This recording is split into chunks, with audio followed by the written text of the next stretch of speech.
திருநெல்வேலி திருவள்ளுவர் பேரவையில் நடைபெற்ற 8 தொகை கவியரங்கத்திலேயே பட்டம் சூட்டிவிட்டேன் இவருக்கு. கணக்காக கவிதை வாசிப்பதில் இந்த கவியரங்க தலைவரின் வாரிசு என. நான் என்றும் கலைஞரின் வாரிசு. ஏற்றுக்கொண்டீர்கள் தானே? அவரையும் என்னையும் ஏற்றுக்கொண்டீர்களா இல்லையா? இவரது தமிழ் கனிவு காட்டும்.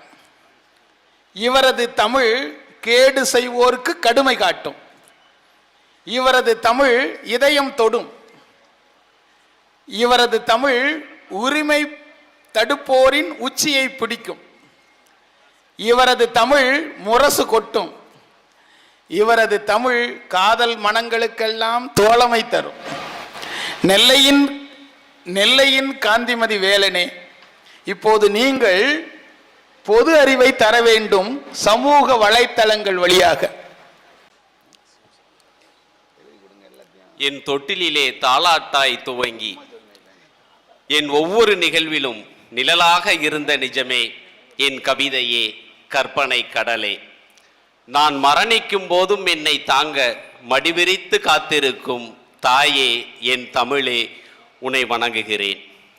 பொருணை விழா தந்த பெருமை தமிழக அரசுக்கும், கலை பண்பாட்டு நிகழ்வு தரும் புகழ் மாவட்ட நிர்வாகத்திற்கும், படைப்பாற்றல் கண்டு வியப்போர்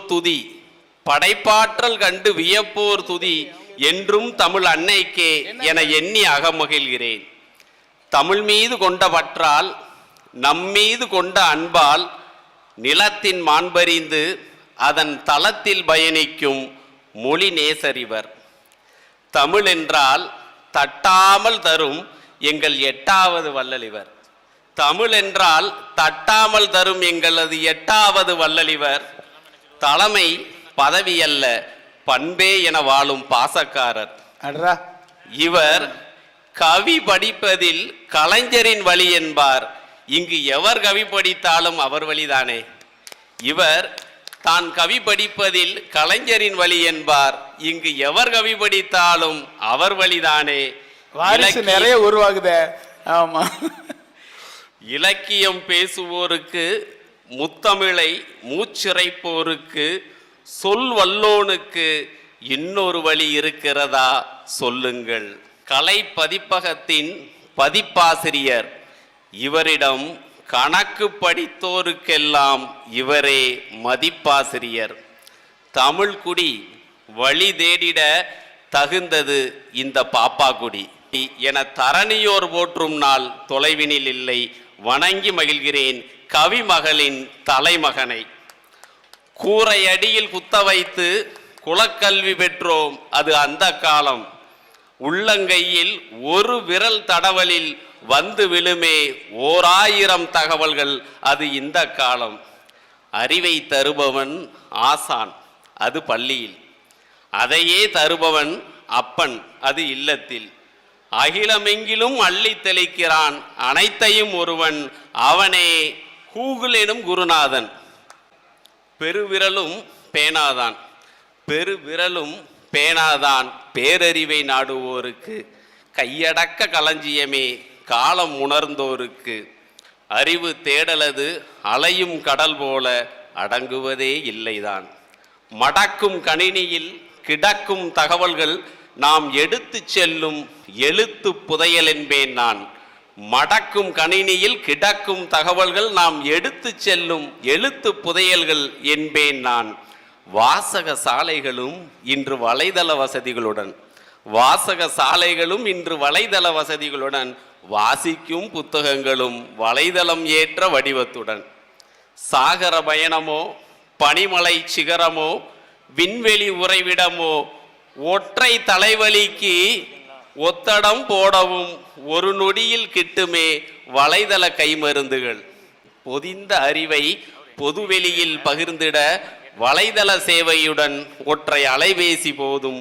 பாரதியை படிக்க, பாவேந்தனில் லயிக்க, பட்டுக்கோட்டையில் தெளிய, கண்ணதாசனில் கரைய கைபேசி ஒன்று போதும் இன்று. பிடித்ததை பகிரவும் பிரச்சனைகள் தீர்க்கவும் அடுத்த நொடியில் அருவியாய் கொட்டுமே அலைபேசியின் சிறுதிரை. 5 அங்குல திரையில் தானே இன்று அலுவலகங்களே நடக்கிறது. 5 அங்குல திரையில் தானே இன்று அலுவலகங்களே நடக்கிறது.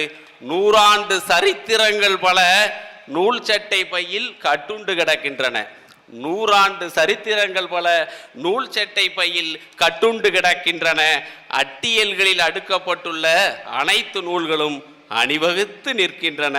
அலைபேசி திரையில் வெளிச்சம் கொள்ளவே தேடிச் செல்லும் காலம் மலையேறிவிட்டது. பதிவேற்றிய தகவல்கள் நம் பார்வைக்கு தவம் கிடக்கிறது. மயிலிறகு குட்டி போடுமா, மயிலிறகு குட்டி போடுமா என வினவும் மழலைகளுக்கு கருவாட்டு குழம்புக்கு முட்டை பொரியல் ஏற்ற துணை உணவா என துளாவும் மகளிருக்கு. கருவாட்டு குழம்புக்கு ஏற்ற துணை உணவு முட்டை பொரியலா என துளாவும் மகளிருக்கும்.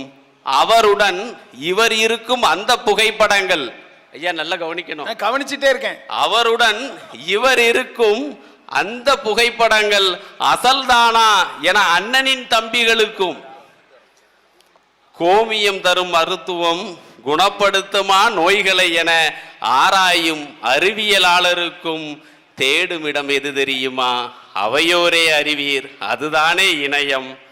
ஏற்ற வேலை கிடைக்கும் இடங்களை எளிதில் அறியவும், ஏற்ற பெண்ணை எளிதில் தெரிந்து மனம் முடிக்கவும், உற்ற துணை உண்டெனில் ஒருவரிடமும் புறம் கூறாத மணமாலை தலங்களே அவை. எது அறிவு? தெரிந்ததா இல்லை தெரிந்து கொள்வதா? இருப்பதா இல்லை இன்னும் வேண்டுவதா? கிடைப்பதா இல்லை கேட்டு பெறுவதா? அக்கினி சிறகுகளில் சத்திய சோதனையில் கள்ளிக்காட்டு இதிகாசத்தில் ஒரு சிறு இசையில் நெஞ்சுக்கு நீதியில் நினைவோடும் வீதியில் தூறல் அணைத்த சுவடுகளில் அம்மாவின் வாசத்தில் எத்தனை அறிவு பொதிந்துள்ளதோ அத்தனையும் பெற இன்று அவசியம் என்பேன் இணைய வழி அலசல்கள்.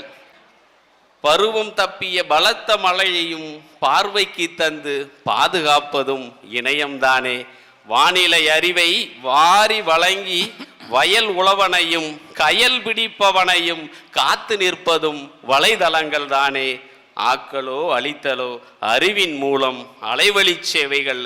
வலைதளம் நமக்கு வந்திறங்கிய வரம் என்பேன் நான். வலைதளம் நமக்கு வந்திறங்கிய வரம் என்பேன் நான். ஏற்போர் வழக்கரத்தில் அலைபேசி ஏந்தி ஆமோதிப்பீர். மறுப்போர் இருப்பின் கைபேசியை இடக்கரத்தில் ஏந்தி இருமுறை தலையை சுற்றி வீசி எறிவீர். வந்து விழவில்லை ஒற்றை அலைபேசி கூட, வந்து விழவில்லை ஒற்றை அலைபேசி கூட. ஏற்போரே அதிகம், ஏற்போரே அதிகம்.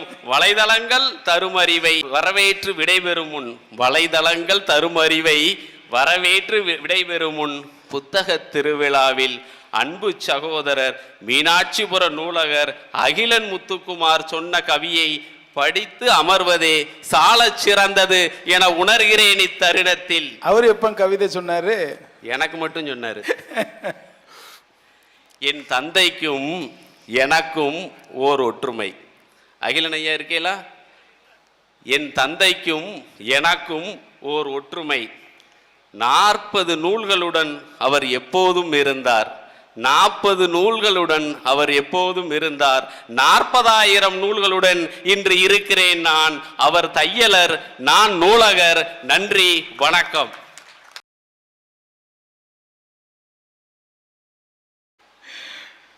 கூரை அடியில் குந்த வைத்து குலக்கல்வி பெற்றோம். அது அந்த காலம். உள்ளங்கையில் ஒரு விரல் தடவினால் வந்து விழுமே 1000 தகவல்கள். அது இந்த காலம். சாகர பயணமோ பனிமலை சிகரமோ விண்வெளி உறைவிடமோ ஒற்றை தலைவலிக்கு ஒத்தடம் போடவும் ஒரு நொடியில் கிட்டுமே வலைத்தள கை மருத்துவர். ஆனால் நோயை குணமாக்குமான்னு தெரியாது சாமி. தலைவலி போய் இதயம் ஹார்ட் அட்டாக் வந்தாலும் வந்துடும் அப்படின்னாரு. நல்ல ஒரு அருமையான ஒரு அந்த கவிதையில் வாசகமான சொல்லணும்னா, 5 அங்குல திரையில் தானே அலுவலகங்களே நடக்குது. இங்கே 100 ஆண்டு சரித்திர சான்றுகள் பல நூல் சட்டை பையில் கட்டுண்டு கிடக்கும் போது அந்த 5 அங்குல திரையில் தானே அலுவலகமே நடக்குதுங்க அப்படின்னு சொன்னார். அவர் சாதுரியமா அந்த நூல்கள் எல்லாம் பேரிட்டார் பார்த்தீங்களா? அக்கினி சிறகு, சத்திய சோதனை, கள்ளிக்காட்டு இதிகாசம், ஒரு சிறு இசை, நெஞ்சுக்கு நீதி,